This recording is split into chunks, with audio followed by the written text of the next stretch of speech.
La pluie frappait, ce soir-là, contre les grandes baies vitrées de notre appartement lyonnais. Marc se tenait devant moi, son regard glissant sur ma robe simple comme sur une tâche insignifiante. Il a jeté une enveloppe sur la table, avec ce sourire de vainqueur qu'il réservait aux affaires conclues. Il parlait de liberté, de nouveau départ. Il parlait de Sophie. Je n'ai rien dit, comme à mon habitude, mais mes yeux voyaient au-delà de ses paroles. Je me souvenais du médaillon de ma mère, vendu pour lui offrir son premier costume, un sacrifice qu'il avait un jour qualifié de naïf. Il croyait me connaître, me ranger dans une catégorie simple, celle de la femme sans histoire. Il ne soupçonnait pas que mon silence était ma façon d'observer, de comprendre. Il pensait avoir tout gagné en me poussant vers la porte, sous l'averse. Il ne savait pas qu'en m'humiliant, il ne regardait pas la fin d'une époque, mais le début de sa propre chute. Je m'appelle Adeline. Aujourd'hui, j'ai l'âge où les souvenirs pèsent plus lourd que les promesses. L'histoire que je vais vous raconter n'est pas celle d'une fin, mais celle d'une vérité qui a mis longtemps à se révéler. Tout a commencé par une soirée de pluie sur Lyon, le soir de notre 5e anniversaire de mariage. La pluie frappait sans relâche contre les grandes baies vitrées de notre appartement du quai de Saône. Dehors, la ville était un tableau de lumière floue. Dedans, l'atmosphère était encore plus froide que la tempête. J'attendais Marc. Sur la cuisinière, un bœuf bourguignon mijotait depuis des heures. C'était son plat préféré. J'avais mis tout mon soin à le préparer, comme chaque jour depuis 5 ans. J'avais même marché plusieurs kilomètres jusqu'au marché pour économiser quelques euros, une habitude qu'il détestait. La porte s'est ouverte bien après l'heure habituelle. Mon cœur a fait un bond, comme toujours. J'ai lissé mes cheveux tirés en un chignon simple et je suis allé à sa rencontre dans l'entrée. Il était là, grand, élégant dans son costume coûteux, secouant son parapluie avec un geste brusque. Je lui ai souri. « Joyeux anniversaire », ai-je dit doucement. Son regard a glissé sur moi, sur ma robe simple, sur mes mains un peu abîmées par les tâches ménagères. Ce n'était pas un regard d'amour. C'était celui qu'on pose sur un objet usé, sur une tache sur un tapis. « Ne commence pas avec tes sentimentalités, Adeline, a-t-il dit, la voix lasse. J'ai mal à la tête. Mon sourire s'est effacé. Je t'ai préparé à dîner, j'ai murmuré. Et j'ai repassé ton smoking pour le gala de demain. Il m'a ignoré. Il est allé directement au bar, s'est servi un verre de whisky et l'a bu d'un trait. Puis, il s'est tourné vers moi, et m'a dévisagé de la tête aux pieds. Regarde-toi, a-t-il lancé. La femme de mon associé porte du Chanel. Elle parle 3 langues. Et puis il y a toi. Je tiens notre foyer, Marc. Je te soutiens. Il a éclaté d'un rire froid. Tu me fais honte, a-t-il crié. Tu comptes chaque centime comme une mendiante. Tu es un poids mort, Adeline. Un poids mort autour de mon cou. J'ai senti les larmes monter, mais je les ai ravalées. J'étais habitué à sa colère. J'ai cru un instant qu'il allait sortir un cadeau de sa veste. Une carte, peut-être. Mais il en a sorti une épaisse enveloppe. Il l'a jetée sur la table de la cuisine. Je n'ai pas besoin que tu changes, Adeline. J'ai besoin que tu partes. Mes yeux se sont posés sur l'enveloppe. En lettres capitales, il était écrit « Demande en divorce ». J'ai déjà signé, a-t-il dit. Mon avocat, Maître Dubois, a tout préparé. Tu prends la vieille voiture, et je te donne 10 000 euros pour que tu retournes dans le trou de province d'où tu viens. 10 000 euros. Pour 5 ans de ma vie. La sonnette a retenti, stridente. Il a ouvert la porte avec un grand sourire, un sourire que je ne lui avais pas vu depuis des années. Sophie Bertrand était là. La vice-présidente de son entreprise. Magnifique, dans une robe rouge et un manteau de fourrure. Elle l'a embrassé devant moi. Il est temps que tu fasses tes bagages, Adeline, a dit Marc, son bras autour de la taille de Sophie. Ce soir, il pleut. Je n'ai nulle part où aller. Ce n'est pas mon problème, a-t-il répondu. Il a sorti une liasse de billets et l'a jetée près de mes pieds. Voilà ton argent. J'ai regardé l'enveloppe sur le sol. Je ne l'ai pas ramassée. J'ai simplement hoché la tête, je suis allé dans notre chambre, j'ai pris un petit sac et j'ai mis dedans les quelques affaires qui m'appartenaient vraiment. Quand je suis revenu, il buvait déjà du champagne. En passant la porte, le froid et la pluie m'ont saisi. À travers la baie vitrée, je pouvais voir leurs silhouettes levant leur coupe. Ils célébraient leur avenir. Sans savoir qu'ils venaient de sceller leur propre destin. Cette nuit-là, en marchant sous la pluie, je n'ai pas pensé à l'endroit où j'allais dormir. Mes pensées, comme des feuilles mortes emportées par le vent, sont revenues aux premières années, au début de tout. C'était un temps où l'avenir semblait simple, pavé de promesses murmurées. Je me suis souvenu de notre rencontre, loin du faste et des mondanités. Ce n'était pas dans un gala ou une soirée mondaine, mais dans le calme feutré d'une bibliothèque universitaire à Lyon. J'étais assise par terre, perdue au milieu des étagères poussiéreuses, un volume de Victor Hugo entre les mains. Marc, lui, était un étudiant en économie, les cheveux toujours un peu en bataille, le regard vif, plein de cette soif de réussir qui vous ronge les entrailles quand on part de rien. Il avait cette ambition palpable, cette énergie débordante que j'avais trouvée si rafraîchissante, si authentique. Dans mon monde, les ambitions étaient souvent masquées par le devoir et la tradition. Chez lui, tout était à vif, sincère.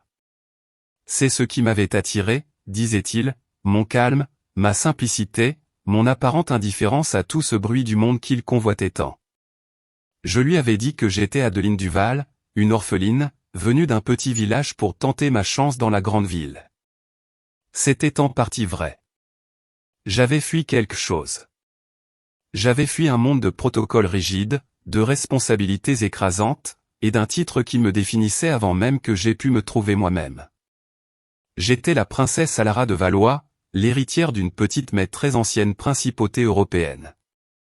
Mais ce soir-là, dans la lumière tamisée de la bibliothèque, je n'étais qu'Adeline. Je voulais être aimé pour cette Adeline, pour ce que j'étais réellement, sans l'ombre d'une couronne, sans le poids d'un héritage. Je voulais un amour vrai, simple, qui ne se fondrait ni sur la richesse ni sur le statut. Et j'ai cru, pendant un temps, avoir trouvé cela en Marc. Je l'ai soutenu sans compter, avec une ferveur qui venait du cœur.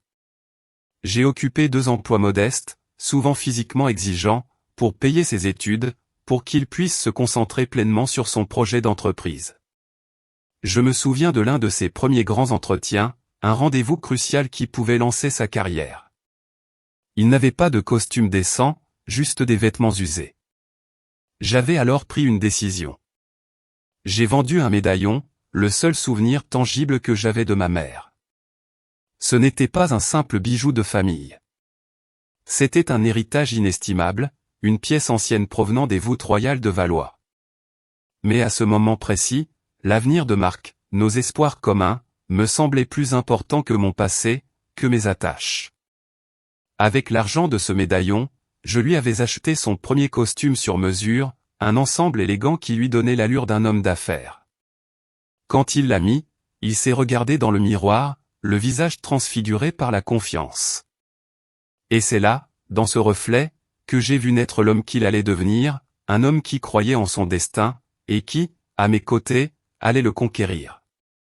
Il me faisait des promesses qui scintillaient comme les étoiles que l'on ne voit jamais vraiment en ville. Un jour, Adeline, je te couvrirai de diamants, me disait-il en me serrant la main. Un jour, nous aurons un appartement avec vue sur toute la ville, le monde sera à nos pieds. Un jour, tu n'auras plus jamais à t'inquiéter pour l'argent, pour quoi que ce soit. Je lui répondais inlassablement que je n'avais pas besoin de diamants. J'avais juste besoin de lui, de sa présence, de notre petite vie simple, construite sur des bases solides d'affection et de respect mutuel. Les premières années, nous étions heureux. Vraiment heureux. Nous partagions tout, nos repas simples mais savoureux, nos petits espoirs silencieux, nos rêves d'une vie stable et épanouie. Puis, Duval International est né. Le succès, d'abord timide, a commencé à croître. lentement, puis comme une vague déferlante qui a tout emporté sur son passage. L'argent a commencé à affluer, d'abord par petites touches, puis en torrent. Nous avons déménagé dans le grand appartement du quai de Saône, celui-là même que j'ai quitté sous la pluie. Les promesses de Marc se réalisaient, une par une. Mais l'homme que j'avais connu, celui que j'avais aimé, celui qui avait juré son amour pour la simple Adeline, lui, commençait à disparaître. Le nous aussi précieux de nos débuts, s'est lentement mais sûrement transformé en un jeu. Mes réussites, disait-il. Mon empire. Il semblait oublier la jeune femme qui avait vendu le seul souvenir tangible de sa mère pour lui offrir son premier costume. Il ne voyait plus que Adeline, la femme simple, discrète, qui ne semblait plus à sa place dans son nouveau monde, fait de luxe et d'apparat. C'était comme si le succès, au lieu de nous unir, nous avait doucement, insidieusement, éloignés. Un chemin s'ouvrait devant lui, mais ce chemin ne semblait plus avoir de place pour nous deux. Sophie Bertrand est entrée dans nos vies avec l'éclat d'un astre nouveau. Elle est arrivée chez Duval International comme une vague d'énergie, de modernité. Marc l'a engagée, m'a-t-il dit, parce qu'elle était l'avenir. Elle avait cette audace que lui-même recherchait, cette capacité à briller dans les cercles où les affaires se décidaient autour d'un verre et de rires forcés. Je me souviens de sa première apparition à un dîner d'entreprise. Elle portait une robe qui n'était pas seulement coûteuse, elle était audacieuse, conçue pour attirer tous les regards. Marc semblait flotter, fier de la présenter, comme un trophée tout neuf. Mon regard, je m'en souviens, s'est posé sur elle avec une légère méfiance, un pressentiment vague, mais je l'ai rapidement réprimé. Je me suis dit que c'était simplement une nouvelle collègue, une collaboratrice essentielle pour le succès de mon mari. Ma nature m'a toujours poussé à voir le bien, à accorder le bénéfice du doute, parfois trop longtemps. Puis, les comparaisons ont commencé. D'abord subtiles, presque imperceptibles. Marc me faisait remarquer que Sophie maîtrisait 3 langues, que son réseau était impressionnant, que ses idées étaient toujours d'une audace rafraîchissante. J'ai commencé à me sentir comme un livre ouvert, lu et relu, dont on connaissait déjà chaque page. Mes robes simples, choisies pour leur confort et leur discrétion, sont devenues peu pratiques, démodées, ou même ennuyeuses. Mes goûts pour les romans classiques, pour les longues soirées à lire près du feu, ont été qualifiés de ringards, isolants. Il me parlait de sa vie mondaine avec Sophie, des galas, des vernissages, des voyages d'affaires, et chaque mot était comme une lame. Et Sophie, elle, sait comment se tenir. Elle a de la conversation. La conversation que j'avais avec lui, autrefois si précieuse, semblait avoir perdu toute valeur. Un soir, alors que je préparais son plat préféré, il est rentré tard. L'odeur de mon bourguignon emplissait la cuisine. Il s'est adossé au cadre de la porte, le regard las. Sophie a dîné avec le ministre du Commerce hier soir. Ils ont parlé de l'expansion en Asie, des millions d'euros en jeu. Et toi, Adeline, de quoi as-tu parlé aujourd'hui? Avec le chat? Il n'y avait pas de colère dans sa voix, juste une pointe de moquerie, une lassitude polie qui faisait bien plus mal qu'un cri. C'était la pire des insultes, car elle venait de l'homme qui avait autrefois apprécié mon silence, ma présence tranquille. Ce n'était plus Adeline qui comptait, mais l'utilité, la performance sociale. J'ai essayé. Je me souviens d'avoir acheté des magazines de mode, d'avoir feuilleté des guides sur l'étiquette des affaires. J'ai tenté d'améliorer ma conversation, de me renseigner sur les marchés boursiers, sur les innovations technologiques. J'ai même suggéré à Marc d'aller à un cours de danse de salon, pensant que cela nous rapprocherait, que cela lui donnerait l'épouse présentable qu'il semblait désirer. Mais mes efforts étaient vains. Chaque tentative était accueillie par un soupir, un haussement d'épaule, ou une boutade blessante. Adeline, c'est charmant, mais ce n'est pas toi. Reste toi-même. La Adeline simple que j'ai épousée. Il disait cela, mais son regard et ses actions disaient tout le contraire. Il me voulait simple, mais pas assez simple pour le gêner. Assez simple pour être contrôlable. Je me suis rendu compte alors que ce n'était pas moi qui étais insuffisante. Ce n'étaient pas mes efforts qui manquaient. C'était Marc qui avait changé, ou plutôt, qui révélait une facette de lui-même que j'avais toujours ignorée, que j'avais refusé de voir. Sa froideur, son mépris grandissant n'étaient pas le reflet de mes faiblesses, mais de ses propres incertitudes. Il avait besoin d'une femme qui le mette en valeur, qui soit un prolongement de son image publique, non une âme égale et autonome. Les signes de la trahison sont devenus de plus en plus difficiles à ignorer. Les appels téléphoniques tard le soir sont devenus monnaie courante. Marc s'enfermait dans son bureau, parlait à voix basse. Quand je m'approchais, il raccrochait brusquement, le visage fermé. Les messages sur son téléphone qu'il effaçait avec une célérité suspecte. Les week-ends d'affaires qui s'allongeaient, parfois jusqu'au lundi matin, sans explication claire. Et cette odeur. Ce parfum. Un parfum coûteux, capiteux, qui n'était pas le mien. Il s'accrochait à ses chemises, à son col de veste, à l'oreiller laissé sur le lit. Une odeur étrangère dans mon propre foyer. Mon silence, à ce moment-là, n'était plus de la naïveté. C'était une observation attentive. Je regardais les pièces du puzzle s'assembler, une par une. Je voyais l'homme que j'avais aimé s'éloigner, se transformer en une caricature de lui-même, emporté par l'ambition et la vanité. Je sentais la solitude s'installer en moi, une solitude froide et pesante, au cœur même de ce foyer que j'avais tenté de construire. Mon cœur se serrait, non pas de douleur aiguë, mais d'une tristesse profonde, celle de voir une illusion se briser en 1000 morceaux. Ma confiance en Marc, ma foi en notre union, tout cela s'effritait, jour après jour. Je savais que le point de non-retour était proche. Je savais que cette histoire, la nôtre, touchait à sa fin. Il ne me restait plus qu'à attendre le moment où la dernière pièce du puzzle se mettrait en place, révélant la vérité complète et implacable. Le mot est tombé un jour, de la bouche d'un ami commun. Un homme que nous connaissions depuis nos débuts. Il me l'a rapporté avec embarras. Il m'a dit, « Adeline, Marc se plaint. Il dit que tu es un poids mort. » Un poids mort. Le mot a résonné en moi. Ce n'était plus seulement du mépris. C'était un jugement. Une sentence.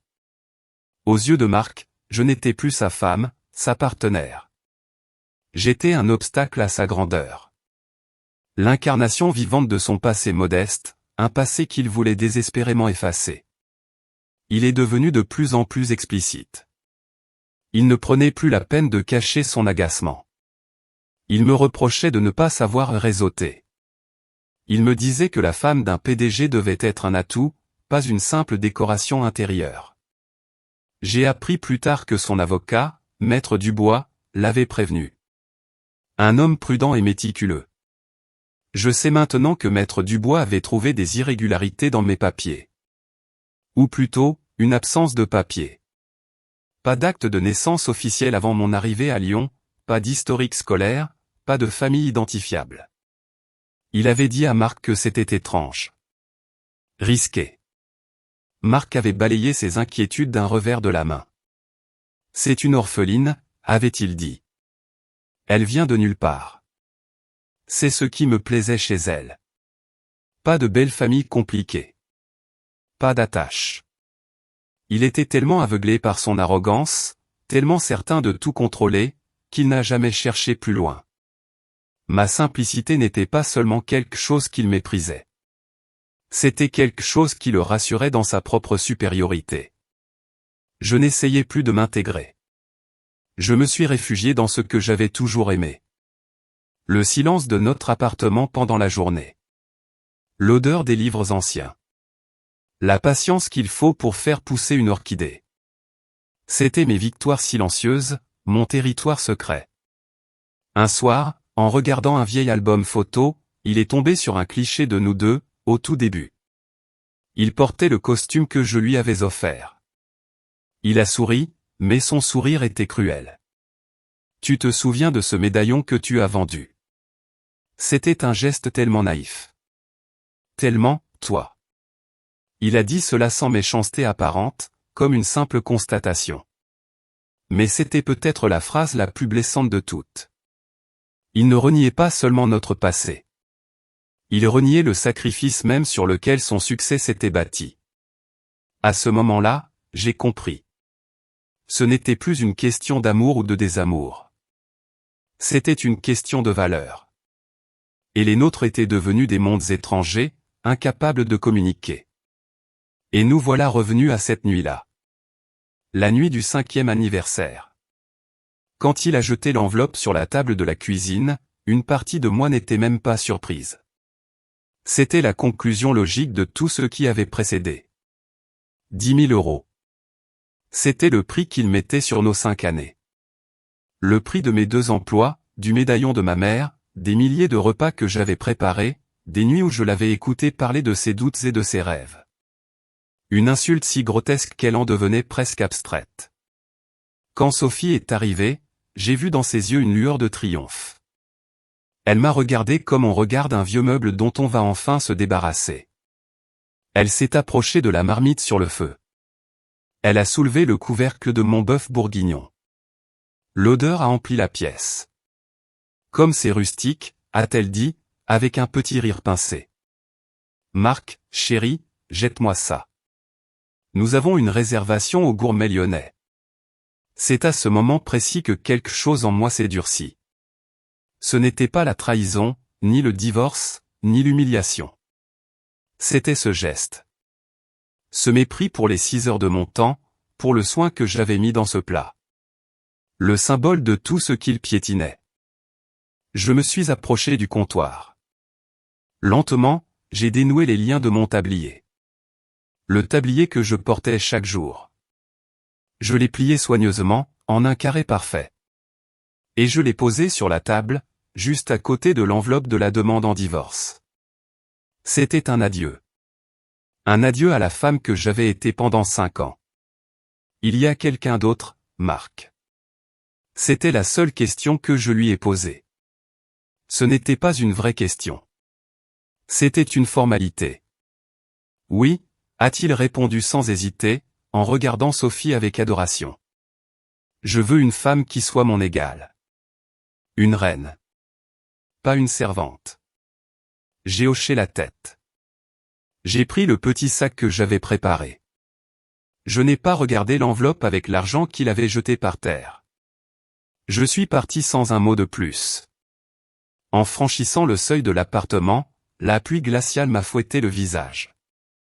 Mais ce n'était pas seulement la tristesse que je sentais. C'était étrange.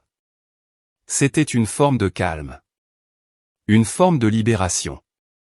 La porte s'est refermée derrière moi sur le bruit de leur rire et des coupes de champagne qui s'entrechoquent. La porte de ma cage venait de se refermer. Mais pour la première fois depuis longtemps, je savais que j'étais enfin libre. Il pensait m'avoir tout pris. Il ne savait pas qu'il venait de tout me rendre. La pluie glaciale me transperçait les vêtements, mais étrangement, je ne sentais plus le froid. Juste cette sensation nouvelle, cette légèreté. Un véhicule noir, sans aucune marque distinctive, s'est arrêté silencieusement à ma hauteur. La porte arrière s'est ouverte. Un homme d'âge mûr, aux cheveux gris et au regard profond, est sorti en déployant un grand parapluie. C'était Jean-Luc. Je l'ai reconnu immédiatement, malgré les années. Il s'est incliné profondément, le geste empli d'un respect que je n'avais pas connu depuis si longtemps. « Votre Altesse » a-t-il dit. Nous attendions votre signal. Je suis monté dans la voiture. Le cuir était doux, l'air chaud. Mon dos, qui avait courbé sous le poids des soucis d'Adeline, s'est redressé de lui-même. Mon menton s'est relevé. C'était comme si un voile était tombé, révélant la personne que j'avais toujours été. Mon corps se souvenait de la posture, de l'attitude. « Conduisez-moi à l'ambassade, Jean-Luc » ai-je dit, ma voix claire et posée, dénuée de toute hésitation. « Et le mari, votre Altesse » a-t-il demandé en jetant un coup d'œil discret vers la fenêtre du Penthouse où Marc et Sophie devaient trinquer à leur victoire. « Il veut impressionner l'envoyé royal demain soir » ai-je répondu, la voix soudain glaciale. « Assurons-nous qu'il la rencontre. » « Très bien, votre Altesse » a-t-il conclu en refermant la porte. La voiture a glissé dans la nuit lyonnaise.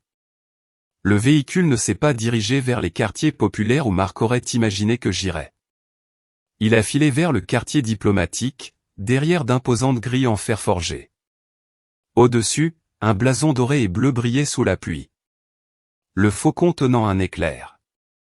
L'emblème royal de Valois. Les gardes en uniforme ont salué vivement à notre passage. L'ambassade, une vaste demeure en pierre calcaire, était une explosion de vie et de raffinement. L'ambassadeur Henri Moreau, un diplomate austère dont le sourire semblait avoir disparu avec la chute du mur de Berlin, m'attendait sur les marches, malgré la pluie battante. Il s'est incliné profondément, l'émotion visible sur son visage. « Votre Sérénissime Altesse », a-t-il dit, la voix lourde de soulagement.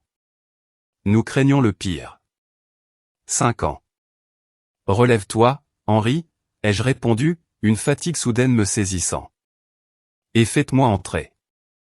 Je crois que j'ai attrapé une pneumonie, et j'ai définitivement un divorce. À l'intérieur, le contraste avec l'appartement minimaliste et froid de Marc était saisissant.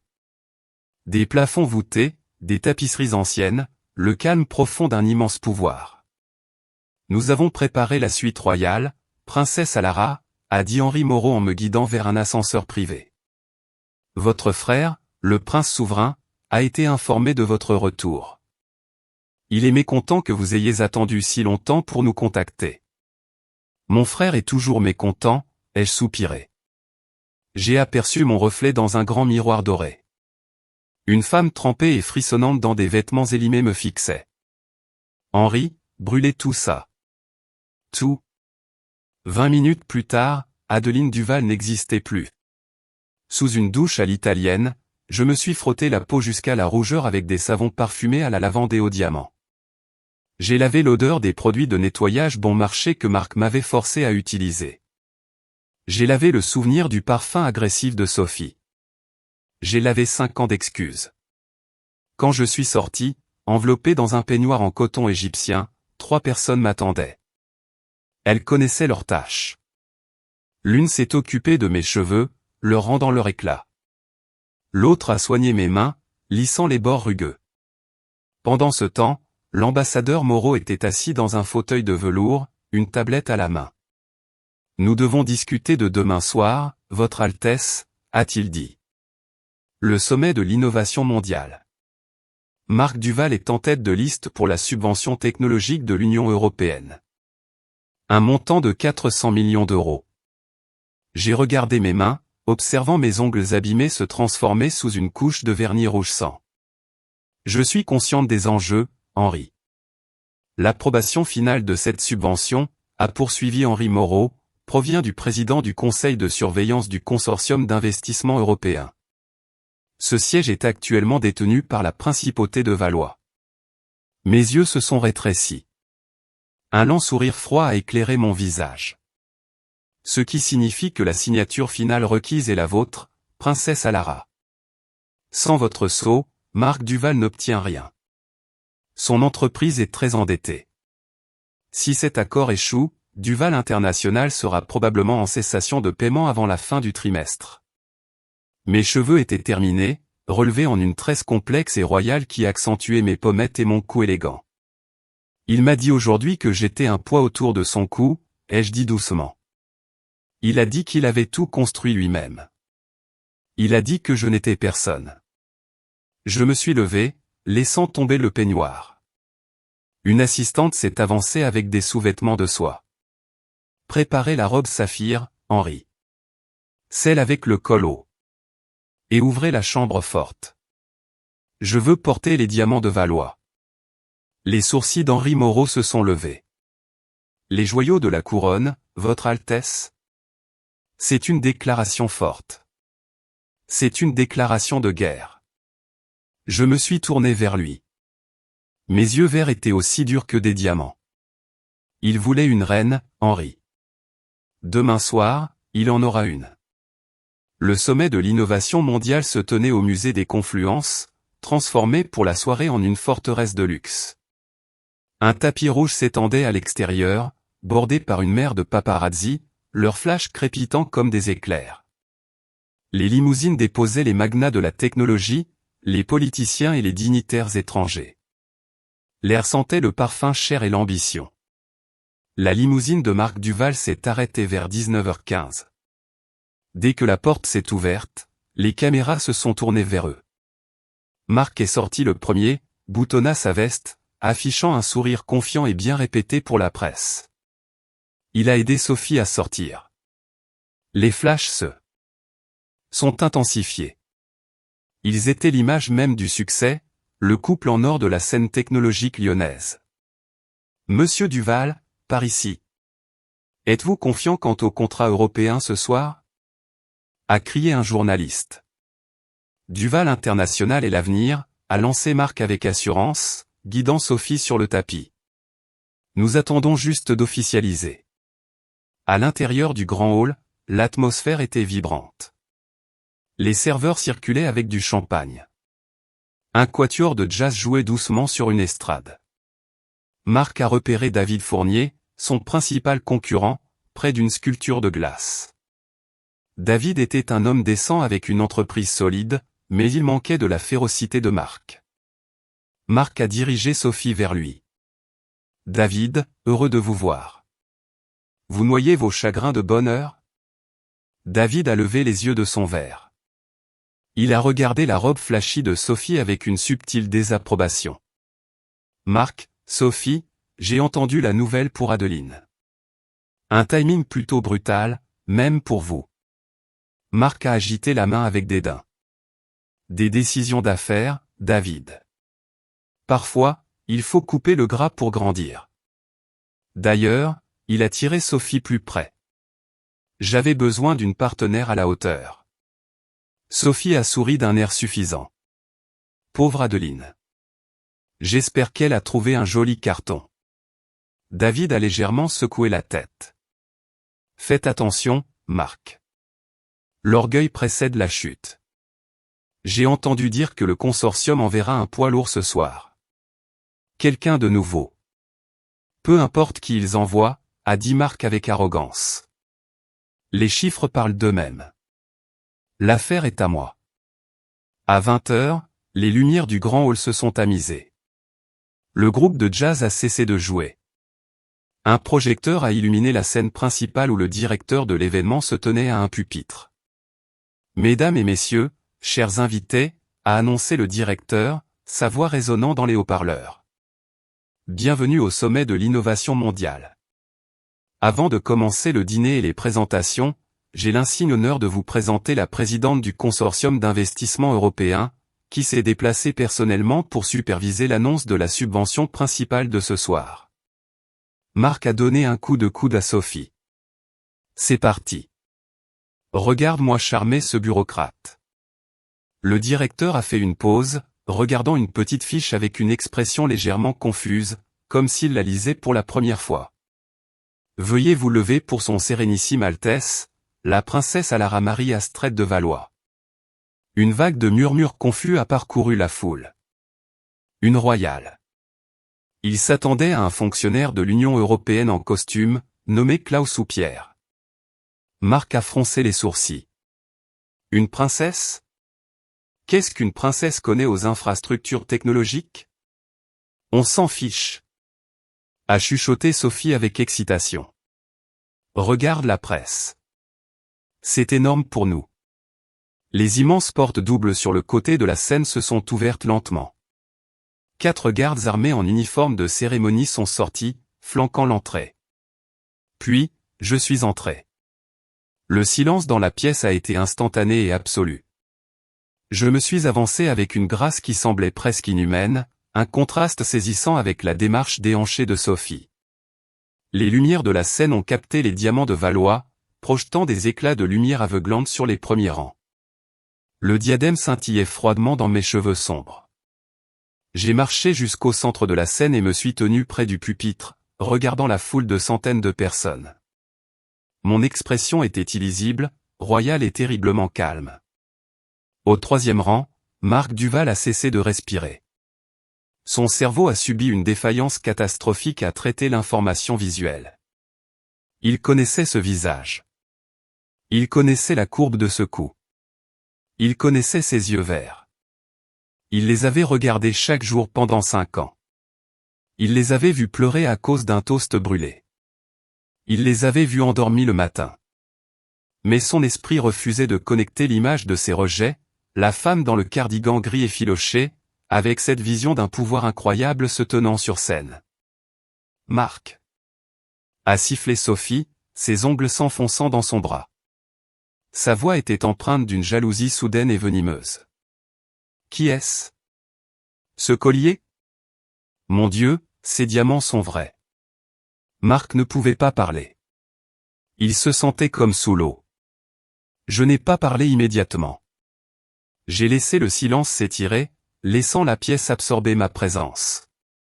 Puis mes yeux ont parcouru la foule, scannant les visages jusqu'à ce qu'ils se fixent sur le 3e rang.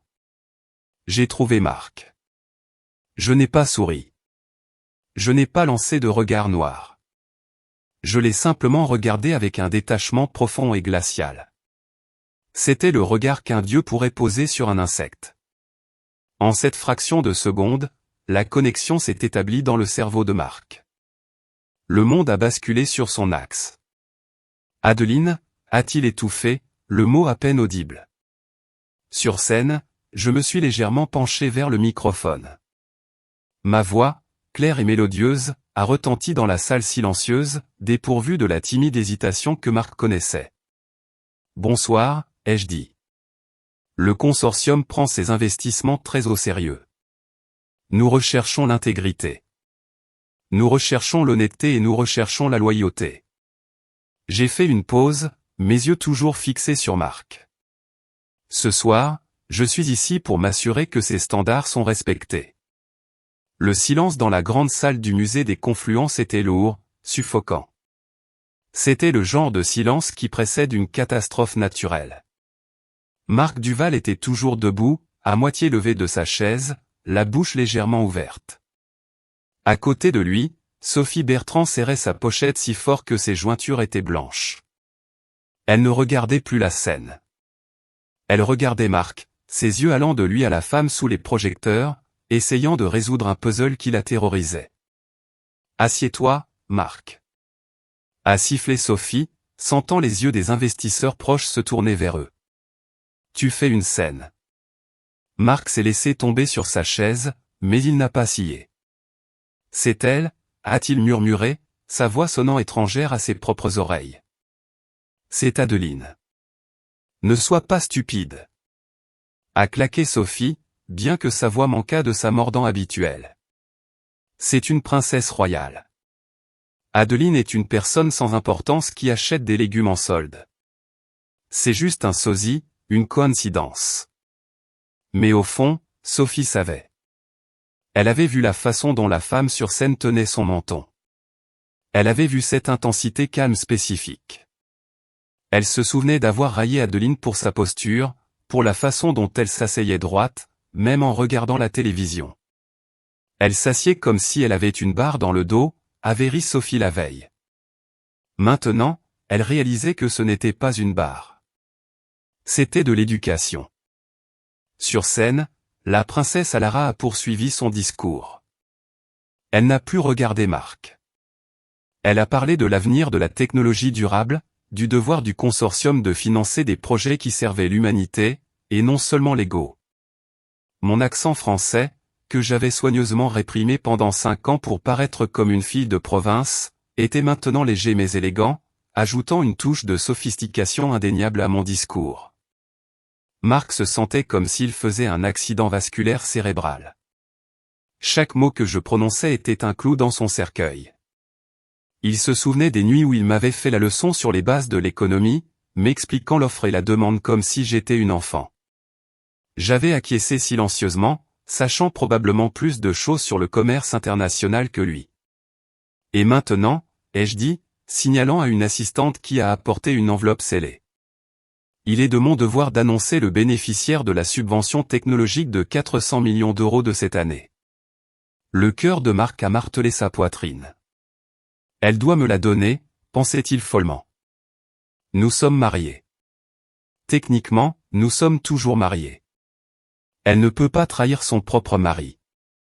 Ce serait un conflit d'intérêts de ne pas le faire, n'est-ce pas, Ou peut-être qu'elle a fait ça pour me surprendre. C'était peut-être le grand secret. Son narcissisme se fracturait sous la pression, essayant désespérément de réarranger la réalité pour s'adapter à son ego. Oui, c'est ça. C'est une princesse. Elle s'est cachée pour me tester. Et maintenant, elle se révèle pour me donner l'empire. Les papiers de divorce. Ce n'était qu'un test que j'ai raté, mais je peux réparer ça. La proposition de Duval International était ambitieuse, ai-je dit, mes yeux revenant finalement sur le 3e rang. Marc a redressé sa cravate. Il a jeté un coup d'œil à David Fournier, un regard de triomphe préventif. Tu vois, disaient ses yeux, elle est à moi. Cependant, ai-je poursuivi, ma voix baissant d'un octave, devenant de l'acier. L'ambition sans caractère n'est que de la cupidité. Le consortium a découvert des préoccupations éthiques significatives concernant la direction de Duval International. La salle a halté. Les flashs ont éclaté comme un orage. Par conséquent, ai-je dit, ouvrant l'enveloppe sans la regarder. La subvention est attribuée à une entreprise qui valorise la stabilité, l'intégrité et le respect. Félicitations à David Fournier et Fournier Innovation. Les applaudissements ont été assourdissants, mais Marc ne les a pas entendus. Il a entendu un sifflement aigu dans ses oreilles. David Fournier, l'air choqué, s'est levé et a boutonné sa veste. Il a marché vers la scène, serrant des mains au passage. Marc est resté figé. Il venait de perdre 400 millions d'euros. Il venait de perdre la bouée de sauvetage de son entreprise. Espèce d'idiot, a sifflé Sophie, son visage déformé par la rage. Tu as dit que c'était fait. Tu as dit que tu avais l'envoyé dans ta poche. C'est ma femme. A crié Marc, se levant soudain. Les applaudissements ont cessé instantanément alors que les têtes se tournaient. Marc a ignoré le décorum. Il a ignoré la sécurité. Il a trébuché dans l'allée, son visage rouge d'un mélange d'humiliation et de fureur. Adeline. A-t-il hurlé vers la scène. Adeline, qu'est-ce que tu fais? Les agents de sécurité se sont déplacés instantanément, se plaçant sur son chemin, mais Marc était possédé. Il a bousculé un serveur, percutant une table de flûte à champagne qui se sont brisées spectaculairement. Laissez-moi passer. C'est ma femme. A crié Marc, pointant un doigt tremblant vers la scène. Sur le podium, David Fournier venait d'atteindre mon côté pour me serrer la main. Il s'est arrêté, regardant le tumulte. Je n'ai pas scié. J'ai regardé Marc, qui était alors retenu par 2 agents de sécurité près de l'avant de la scène. J'ai repris le microphone. Je suis désolé, ai-je dit calmement, ma voix amplifiée dans toute la salle. Je crois qu'il y a une erreur. Je n'ai pas de mari. Je suis actuellement en train de dissoudre une regrettable erreur de jugement. Vous avez signé les papiers, Marc. A crié Marc, se débattant contre les gardes. Votre grâce, Duval, vous nettoyez mes sols. La foule a murmuré. C'était mieux que l'opéra. C'était le scandale de la décennie. Je l'ai regardé avec pitié. Une pitié authentique et accablante. Monsieur Duval, ai-je dit, utilisant son nom comme un mot sale. La femme qui nettoyait vos sols est partie. Vous l'avez chassée sous la pluie la nuit dernière. Vous souvenez-vous? Vous lui avez dit qu'elle n'était personne. Je me suis penché plus près du micro. Je vous suggère de partir avant de vous embarrasser davantage. Je crois que votre maîtresse vous attend. J'ai désigné élégamment l'endroit où Sophie était assise. Mais Sophie n'attendait pas. Sophie tenait alors son sac sur son visage, sprintant vers la sortie, désespérée de se désolidariser de l'échec colossal qu'était Marc Duval. Marc a regardé autour de lui. Il a vu la pitié dans les yeux de David Fournier. Il a vu la faim dans les objectifs des paparazzi. Il a vu le dégoût sur les visages des investisseurs qu'il avait passé des années à essayer d'impressionner. Faites-le sortir d'ici, a ordonné l'ambassadeur Moreau depuis le côté de la scène. Les gardes ont traîné Marc en arrière. Il ne s'est plus battu. Il s'est ramolli, ses yeux fixés sur la femme en robe bleu nuit, qui lui tournait le dos pour serrer la main de David Fournier. Alors que les portes se refermaient sur son visage hurlant, Marc Duval a réalisé la vérité. Il n'avait pas seulement perdu une femme. Il avait perdu un royaume. Si kive konge nay, xin Egypte toi bin na es un bendi, toi bit rngvn ko nhng ngibn kung toi trom suan train. Es indin ca kivelangan ng vient elen nht toi ko th katip phn kui kung ca kochuan. Le lendemain matin, Marc Duval ne s'est pas réveillé dans son pantouse. Il s'est réveillé dans une cellule de garde à vue au commissariat central de Lyon, après avoir été arrêté pour trouble à l'ordre public et résistance aux agents de sécurité privée. Son smoking était déchiré. Sa montre coûteuse avait disparu, confisquée lors de son enregistrement. À 10h du matin, son avocat, Maître Dubois, est enfin arrivé pour le faire libérer. Maître Dubois avait l'air épuisé et terrifié. « Sortez-moi d'ici, Arthur », a claqué Marc, se frottant les poignets tandis que l'officier déverrouillait la cellule. Et ensuite, nous les poursuivons. Nous poursuivons le musée. Nous poursuivons le consortium. Et nous la poursuivons pour fraude. Elle m'a épousé sous une fausse identité. Cela doit être illégal. Marc, taisez-vous, a sifflé Maître Dubois, le guidant rapidement à travers le poste, devant une foule de journalistes qui criaient des questions sur la princesse du Pantouse. Ils sont montés dans la voiture de Maître Dubois. Marc a immédiatement attrapé son téléphone. Il était éteint. « Où est Sophie ?» a demandé Marc. « J'ai besoin de l'appeler. Nous devons faire de la gestion de crise. » Maître Dubois a ri, un son sec et hystérique. « Sophie, Marc, Sophie a démissionné par email à 6h ce matin. Elle a déjà donné une interview exclusive à un magazine intitulé « J'ai été dupé, comment Marc Duval m'a manipulé ». Marc a senti le sang quitter son visage. Elle quoi? Elle a sauté du navire, Marc. Elle se dépeint comme une victime de votre narcissisme contrôlant. Elle prétend qu'elle ne savait pas que vous étiez marié avant la nuit dernière. C'est un mensonge. Mais le public aime les blonds en larmes. Je vais la tuer, a grogné Marc. Je vais la poursuivre pour rupture de contrat. Avec quel argent? Maître Dubois a frappé le volant alors qu'ils étaient bloqués dans la circulation. Avez-vous une idée de ce qui s'est passé pendant que vous étiez en prison?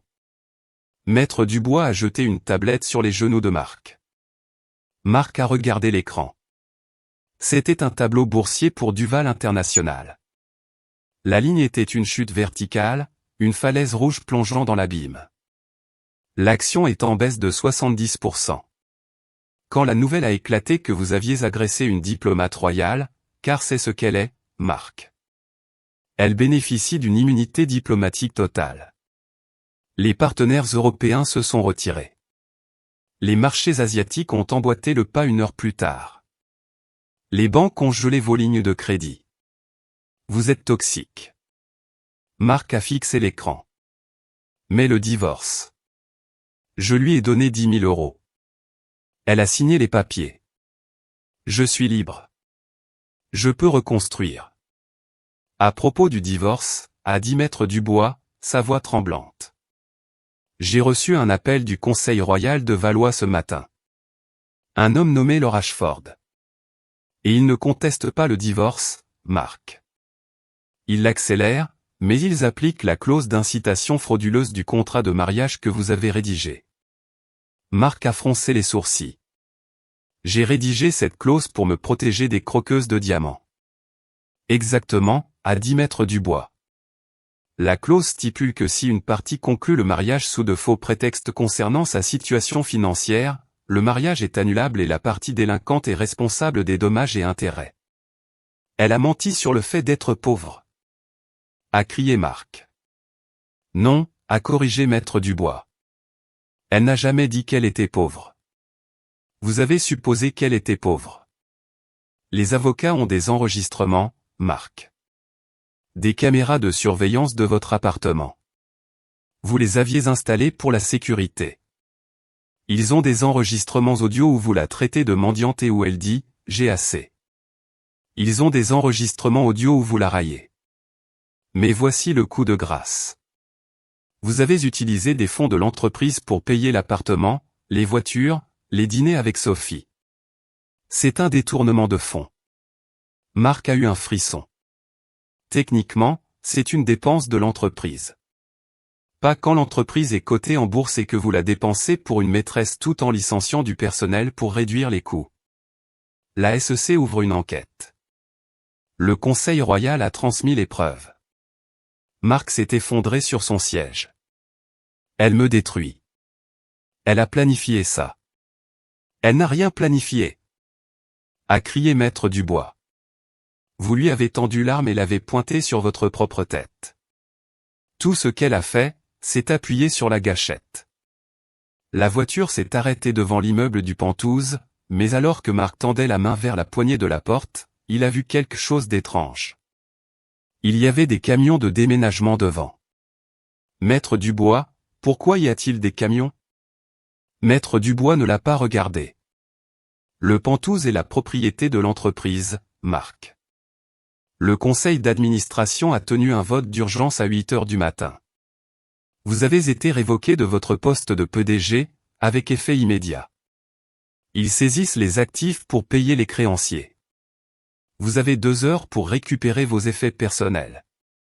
Marc est sorti de la voiture.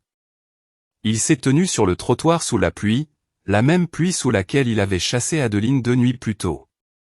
Il est entré dans le hall. Le portier qui se précipitait autrefois pour lui ouvrir la porte se tenait les bras croisés, regardant droit devant lui. Marc a pris l'ascenseur. La porte de l'appartement était ouverte. Les déménageurs emballaient déjà les œuvres d'art. Il est entré dans la cuisine. Elle était vide.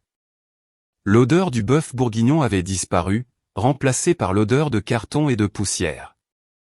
Il est allé dans la chambre. Son placard était à moitié vide. Il a vu ses costumes coûteux être fourrés dans des cartons. Sur la table de chevet, où se trouvait habituellement son remontoir de montre, il y avait une seule enveloppe. Elle était en papier épais et crémeux, scellée avec de la cire bleue et l'emblème du faucon. Les mains de Marc tremblaient en l'ouvrant. À l'intérieur se trouvait une seule feuille de papier et un chèque. Il a déplié le papier. C'était une écriture manuscrite élégante. Marc, vous m'avez dit un jour que je devrais être reconnaissante d'avoir un toit sur la tête. Vous aviez raison. Il ne faut jamais tenir un abri pour acquis. J'ai racheté cet immeuble. Le conseil d'administration était heureux de vendre le prêt hypothécaire au Fonds royal d'investissement de Valois pour couvrir vos dettes. Vous avez 24 heures pour quitter les lieux. Cependant, puisque je sais ce que c'est d'être chassé sans rien, j'ai joint une indemnité de départ. Bonne chance, Alara. Marc a regardé le chèque. C'était un chèque personnel, tiré du compte de son Sérénissime Altesse, Alara de Valois. Le montant était exactement de 10 000 euros. Marc a fixé le nombre, le montant exact qu'il avait jeté à mes pieds, le prix qu'il avait mis sur 5 ans de mariage. Il a froissé le chèque dans son poing et a crié.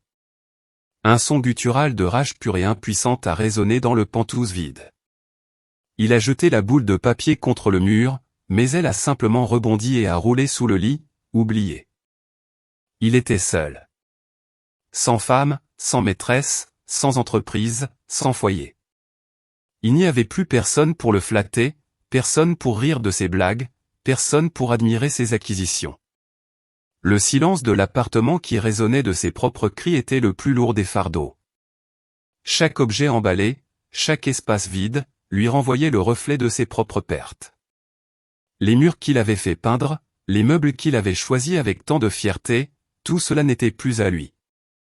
Tout ce qui restait de son empire, de son règne, tenait désormais dans une petite enveloppe. Il avait toujours mesuré la valeur des choses à leur prix, à leur capacité à impressionner, à leur lustre extérieur. Il avait rejeté la simplicité, la loyauté, la profondeur, les considérant comme des faiblesses, des poids morts. Et maintenant, le poids le plus lourd était celui de sa propre solitude. Il avait cru que le succès se construisait en piétinant les autres, en écartant ceux qui ne servaient plus ses ambitions. Il avait oublié que certains fondements étaient invisibles, tissés de confiance et de respect. La leçon était là, tangible, dans la main qui tenait le chèque froissé. 10 000 euros. Une somme insignifiante pour l'homme qu'il avait été, mais une bouée de sauvetage pour l'homme qu'il était devenu. Il avait refusé de voir la valeur d'une femme. Il avait refusé de voir la valeur d'un amour simple. Il avait tout ramené à l'argent, au pouvoir. Et c'est par l'argent qu'il était finalement mis face à sa propre insignifiance. Il n'y avait plus d'échappatoire. Plus de mensonges pour se cacher. Seulement la réalité, crue et sans phare. 2 semaines plus tard, le ciel de Lyon était d'un violet et d'un gris violent, gonflé d'un orage qui refusait de éclater. Devant la fenêtre sale d'une chambre de motel exiguë près de l'aéroport Lyon-Saint-Exupéry, Marc Duval fixait son reflet. L'image était assez claire. L'homme qui le regardait n'était pas le PDG de Duval International. Cet homme-là était mort. Celui-ci avait une barbe de 2 jours, des cernes creusées sous les yeux, et portait un sweatshirt acheté pour quelques euros. Son téléphone, un mobile prépayé bon marché acheté dans une station-service, était resté silencieux pendant 3 jours. Marc était assis sur le bord du matelas affaissé, la tête entre les mains. Les 2 dernières semaines avaient été un flou de violence juridique. Le conseil d'administration lui avait tout retiré, ses options d'achat d'actions, son indemnité de départ, même sa voiture de fonction. La saisie du Penthouse avait été instantanée. Mais l'exécution sociale était pire. La veille, il avait essayé d'entrer dans un café du centre-ville, un endroit où les baristas connaissaient son habituelle commande par cœur. Dès qu'il avait atteint le comptoir, le gérant lui avait tranquillement demandé de partir. « Nous ne voulons pas d'ennui, monsieur Duval », lui avait-il dit, désignant les autres clients qui tenaient leur téléphone, filmant le prince déchu de la cupidité. Il était radioactif. Marc a pris la télécommande et a allumé la petite télévision boulonnée au mur. C'était une chaîne d'information locale. Et dans l'actualité internationale, la délégation royale de Valois devrait quitter Lyon aujourd'hui à midi. La princesse Alara de Valois, autrefois connue des habitants de Lyon sous le nom d'Adeline Duval, a conclu sa mission diplomatique. Des sources affirment que sa gestion du sommet technologique a revitalisé l'intérêt européen pour la région, en particulier pour Fournier Innovation, qui a vu ses actions bondir de 15% ce matin. Marc a frémi. Fournier Innovation. L'écran est passé à un clip de Sophie Bertrand. Elle était assise sur un canapé d'émission, tamponnant des yeux secs avec un mouchoir. J'étais une victime, a sangloté Sophie à l'écran, l'air plus glamour que jamais lorsqu'ils étaient ensemble. Marc était un monstre. Il me contrôlait. Il m'a menti. Je n'avais aucune idée que sa femme souffrait. Je suis juste contente que la princesse Alara s'en soit sortie. Nous sommes toutes deux des survivantes de Marc Duval. Marc a éteint la télévision. Il a jeté la télécommande contre le mur, brisant le boîtier en plastique. Des survivantes, a-t-il craché dans la pièce vide. Vous avez dépensé mon argent en sac à main pendant que j'allais en prison. Il ne pouvait pas rester ici. Il savait, d'après le reportage, qu'Alara partait aujourd'hui à midi. Il a vérifié sa montre. 11h45. Il a attrapé son manteau humide et est sorti sous la bruine. Il n'avait pas d'argent pour un taxi jusqu'à l'aérodrome privé, et il n'avait certainement pas de voiture. Il a dû prendre 2 bus et marcher le dernier kilomètre. La marche jusqu'au périmètre de l'aérodrome a été brutale. La pluie de Lyon ne vous l'avait pas. Elle s'infiltrait jusqu'aux os. Marc a traîné le long de l'accotement de l'autoroute, la boue éclaboussant son pantalon alors que les camions rugissaient. Il se souvenait comment il se plaignait si les sièges chauffants de sa Mercedes mettaient trop de temps à chauffer. Mon Dieu, j'étais un idiot. Je me croyais un roi, et je la croyais une roturière. Il a atteint le périmètre de l'aérodrome privé à 11h30. Il a trouvé un endroit où l'aménagement paysager était envahi, se pressant contre la clôture métallique froide, le fil s'enfonçant dans ses doigts. De là, il avait une vue dégagée sur le tarmac VIP. C'était un monde auquel il avait appartenu. Des véhicules noirs aux vitres teintées, des hommes avec des oreillettes se déplaçant avec détermination. Le jet blanc élégant avec l'emblème royal de Valois sur la queue attendait, ses moteurs ronronnant une note basse et puissante. À 11h50, le cortège est arrivé. Marc a eu le souffle coupé. Il a regardé le véhicule de tête, une voiture diplomatique blindée, s'arrêter. La porte s'est ouverte. Un parapluie a été déployé instantanément par un garde. Et elle était là. La princesse Alara est sortie sur le tarmac mouillé. Elle était magnifique. Elle portait un trench coat crème cintré à la taille, taillé à la perfection, et des lunettes de soleil sombre qui cachaient ses yeux. Elle ne ressemblait pas à la femme qui se penchait sur l'évier pour faire la vaisselle. Elle se tenait droite, rayonnant une aura de pouvoir intouchable. Marc a pressé son visage contre la clôture, la pluie se mêlant aux larmes qu'il refusait de reconnaître. « Adeline » a-t-il murmuré. Elle ne s'est pas dirigée immédiatement vers les escaliers. Elle s'est tournée pour parler à quelqu'un dans la voiture derrière elle. Un homme est sorti. Il était grand, portant un costume anthracite élégant. Il s'est dirigé vers Alara et a tenu un parapluie au-dessus de sa tête, la protégeant du vent. Marc a plissé les yeux. L'homme s'est retourné, souriant à quelque chose qu'elle avait dit. C'était David Fournier. Marc a eu l'impression d'avoir reçu un coup de poing dans l'estomac. David ne prenait pas seulement ses contrats commerciaux. Il se tenait à côté d'elle. Alara a ri. Un son authentique et chaleureux qui portait faiblement au loin. Elle a posé une main sur le bras de David. Ce n'était pas un geste romantique, pas encore. Mais c'était intime. C'était un geste de respect entre égaux, quelque chose que Marc ne lui avait jamais donné. L'ambassadeur Henri Moreau s'est avancé, tendant un porte-document. Elle l'a signé rapidement, efficacement. Elle dirigeait un empire maintenant. Marc a vu David se pencher et lui dire quelque chose. Alara a hoché la tête, puis s'est tournée vers l'avion. Mais avant de monter la première marche, elle s'est arrêtée. C'était comme si elle sentait une perturbation dans l'air. Lentement, délibérément, Alara a retiré ses lunettes de soleil.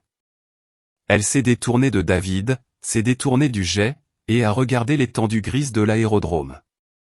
Elle a regardé droit vers la section de la clôture où Marc se tenait. Il savait qu'elle ne pouvait pas le voir. Il n'était qu'une forme sombre sous la pluie, à des centaines de mètres, mais il a senti son regard se poser sur lui. C'était un poids lourd et final. Marc a levé une main tremblante. Il voulait crier. Il voulait hurler qu'il était désolé, qu'il l'aimait, qu'il changerait. Mais il est resté silencieux. Il savait avec une clarté écrasante que sa voix n'avait plus d'importance. Il était un fantôme d'un passé qu'elle avait déjà dépassé. Alara a regardé pendant 5 secondes. Une éternité. Puis elle a remis ses lunettes de soleil. Elle n'a pas fait de signe. Elle n'a pas froncé les sourcils.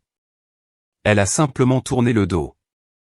Elle a monté les escaliers, ses mouvements gracieux et assurés. David Fournier a attendu en bas jusqu'à ce qu'elle soit en sécurité à l'intérieur, puis a fait signe à l'équipage. Il ne partait pas avec elle, a réalisé Marc. Il est resté pour gérer l'empire qu'elle venait de l'aider à construire. La porte de la cabine s'est fermée avec un lourd bruit sourd. Marc a regardé les moteurs s'allumer. Le jet a roulé, tournant le dos à la ville de Lyon. Il l'a regardé tonner sur la piste, soulevant un jet d'eau et s'élevant sans effort dans les nuages bas. Elle était partie. Marc est resté là longtemps, jusqu'à ce que ses mains soient engourdies et que ses jambes tremblent de froid. L'aérodrome était vide maintenant.